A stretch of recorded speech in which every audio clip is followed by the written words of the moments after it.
તો વિદ્યાર્થી મિત્રો, આપણે સદીશોના બીજગણિતની જે વાત કરી તેમાં આપણે ચર્ચા કરી કે સદીશોના બીજગણિતમાં આપણે સદીશોના સરવાળા, સદીશોની બાદબાકી અને સદીશોના ગુણાકાર સમજવાના હોય છે. તો હવે આપણે સદીશોના સરવાળા અને બાદબાકી સમજીએ. સદીશોના સરવાળા અને બાદબાકી એ બે રીતે થઈ શકે છે. એક આલેખની રીત આપણે જોઈએ અને બીજી એક છે ગણિતીય રીત. તો પહેલા આપણે આલેખની રીતે કેવી રીતે આ સરવાળા અને બાદબાકી થાય છે તે જોઈએ.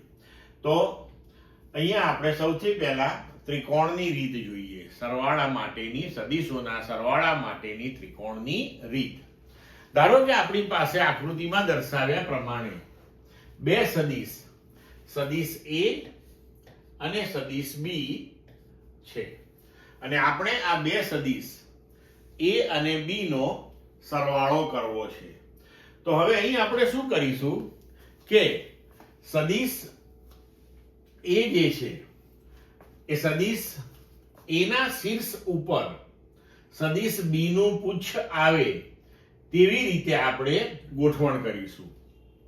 એટલે કે સદીશ A જેટલા જ મૂલ્યનો અને સદીશ A ની જ દિશામાં હોય એવો એક સદીશ આપણે OP તૈયાર કરીએ તો તેને આપણે સદીશ A કહી શકીએ સદીશોની સમાનતા પ્રમાણે.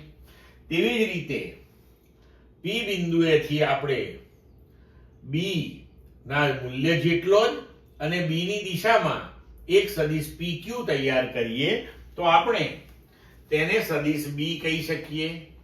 હવે જો આપણે અહીંયા O અને Q ને જોડતો એક નવો સદીશ તૈયાર કરીએ કે જેને આપણે નામ આપીએ સદીશ R, તો સદીશ R એ આપણને સદીશ A અને સદીશ B ના સરવાળાનું મૂલ્ય આપે છે. તો તમે અહીં જોઈ શકો છો કે આપણે સાદી ભાષામાં એવું કહી શકીએ કે સદીશ A ના શીર્ષ ઉપર સદીશ B નું પુચ્છ આવે તેવી રીતે આપણે સદીશ B ને ગોઠવ્યો. ત્યારબાદ A ના પુચ્છ અને B ના શીર્ષને જોડતો જે સદીશ આપણે તૈયાર કરીએ તે આપણને આ બંને સદીશોનો સરવાળો આપે છે. તો અહીંયા આ A અને B ની આપણે જે ગોઠવણ કરી એ ગોઠવણ ને અનુરૂપ આપણને અહીંયા જે આકૃતિ મળી છે એ ત્રિકોણ બન્યો. તેથી આપણે આને સદીશોના સરવાળાની ત્રિકોણની રીત કહીએ છીએ. બરોબર? તો આ આલેખીય રીતને આપણે શા માટે ત્રિકોણની રીત કહીએ છીએ એ સમજ પડી ગઈ આપને? ક્લિયર એકદમ? તો આ રીતે બે સદીશોનો સરવાળો કરવામાં આવે છે. હવે આપણે આમાં આગળ વધીએ કે સદીશોનો સરવાળો જે છે એ ક્રમના નિયમનું પાલન કરે છે. એટલે કે જો તમે સદીશ A વત્તા સદીશ B લો તો જે તમને પરિણામી સદીશ પ્રાપ્ત થાય તે જ સદીશ આપણને B પ્લસ A કરવાથી મળે છે. એટલે કે તમે સદીશ A પ્લસ સદીશ B કરો કે સદીશ B પ્લસ સદીશ A કરો, પરિણામમાં કોઈ ફરક પડતો નથી. એટલે આપણે કહી શકીએ કે સદીશોના સરવાળામાં ક્રમના નિયમનું પાલન થાય છે. તે જ રીતે સદીશોના સરવાળામાં જૂથના નિયમનું પણ પાલન થાય છે. જુઓ, ધારો કે આપણી પાસે ત્રણ સદીશ છે, સદીશ A, સદીશ B અને સદીશ C. હવે આપણે ત્રિકોણની રીત જે છે ને એને n સદીશો સુધી લંબાવી શકીએ. આપણી પાસે ગમે તેટલા સદીશ હોય એ બધા જ સદીશોનો જો આપણે સરવાળો કરવો હોય ને તો એક સદીશના શીર્ષ ઉપર બીજાનું પુચ્છ, બીજાના શીર્ષ ઉપર ત્રીજાનું પુચ્છ, ત્રીજાના શીર્ષ ઉપર ચોથાનું પુચ્છ, એમ જેટલા સદીશ આપ્યા હોય બધાને ગોઠવી દેવાના. ત્યારબાદ પહેલા સદીશનું પુચ્છ અને છેલ્લા સદીશનું શીર્ષ એને જોડતો જે સદીશ તૈયાર થાય તે આપણને આ બધા જ સદીશોનો સરવાળો આપશે. તો હવે આપણે આ ત્રણ સદીશ છે A, B, C એને જુઓ શીર્ષ પુચ્છ એવી રીતના ગોઠવી દીધા. તો આપણને આ ત્રણેય સદીશોનો સરવાળો એટલે કે પ્રથમ સદીશનું પુચ્છ અને અંતિમ સદીશના શીર્ષને જોડતો સદીશ એટલે કે OR સદીશ એ આપણને A વત્તા B વત્તા C આપશે.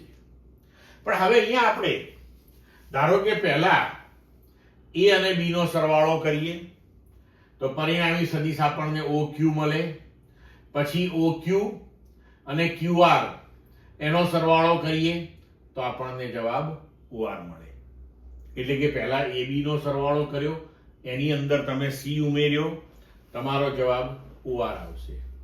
અથવા તો તમે A ની અંદર જો B અને C નો સરવાળો ઉમેરો અને પરિણામ શોધશો તો પણ જવાબ OR આવશે. એટલે કે અહીંયા આપણે આકૃતિ ઉપરથી જોઈ શકીએ છીએ કે A વત્તા B વત્તા C અથવા તો A વત્તા B વત્તા C કરો, પરિણામ એક જ મળે છે. એટલે કે સદીશોનો સરવાળો જૂથના નિયમનું પણ પાલન કરે છે. હવે જોઈએ સદીશોના સરવાળાની સમાંતર બાજુ ચતુષ્કોણની રીત. તો તેમાં આપણે શું કરીએ છીએ કે ધારો કે આપણને જે બે સદીશ આપેલા હોય, સદીશ A અને સદીશ B, તો આ બંને સદીશોને આપણે એક જ ઉગમ બિંદુએથી દર્શાવીએ છીએ. એટલે કે આપણે આ એક જ બિંદુ O એ ઉગમ બિંદુ લઈ અને ત્યાંથી આપણે એક સદીશ OP તૈયાર કર્યો જે આપણો સદીશ A રજૂ કરે છે, બીજો સદીશ OQ તૈયાર કર્યો જે આપણો સદીશ B તૈયાર રજૂ કરે છે. હવે આપણે શું કરવાનું કે આ બંને સદીશો જે છે એ કોઈ સમાંતર બાજુ ચતુષ્કોણની બે ક્રમિક બાજુઓ હોય તેમ વિચારીને સમાંતર બાજુ ચતુષ્કોણ તૈયાર કરવાનો. તો આપણે અહીંયા આગળ સમાંતર બાજુ ચતુષ્કોણ OPSQ તૈયાર કર્યો. તો હવે અહીંયા આગળ તમે આ ઉગમ બિંદુ O માંથી જે વિકર્ણ સદિશ તૈયાર કરો OS, તે આપણને આપણા બંને સદીશો A અને B નો સરવાળો આપશે. બરોબર છે? એટલે કે O માંથી પસાર થતો વિકર્ણ સદિશ OA એ સદિશ A અને સદિશ B નો પરિણામી સદિશ દર્શાવે છે. તો OS બરાબર OP વત્તા OQ એટલે કે સદિશ R બરાબર સદિશ A વત્તા સદિશ B, આવું લખી શકીએ. અને મેં જેમ હમણાં તમને આગળ સમજાવ્યું એમ કે આપણે આ શીર્ષ પુચ્છવાળી જે પદ્ધતિ છે સદીશોના સરવાળાની એ આવા n સદીશો સુધી આપણે લંબાવી શકીએ છીએ. હવે અહીંયા એક ખૂબ અગત્યનું રિઝલ્ટ તમે યાદ રાખજો. ધારો કે આપણે આવા ઘણા બધા સદીશો લીધા અને એને શીર્ષ પુચ્છ એવી રીતના ગોઠવી નાખ્યા બધાને, અને જો છેલ્લા સદીશનું શીર્ષ એ પહેલા સદીશના પુચ્છ ઉપર સંપાત થાય, એનો મતલબ એ થયો કે એક બંધ ગાળો તૈયાર થાય જો આખો, તો પરિણામી સદીશ શૂન્ય થશે. હંમેશા યાદ રાખજો કે જ્યારે સદીશોના સરવાળાની આલેખની રીતમાં જો પુચ્છ શીર્ષની ગોઠવણીમાં બંધ ગાળો તૈયાર થાય તો તે બધા જ સદીશોનું પરિણામ શૂન્ય આવે છે. ક્લિયર મિત્રો?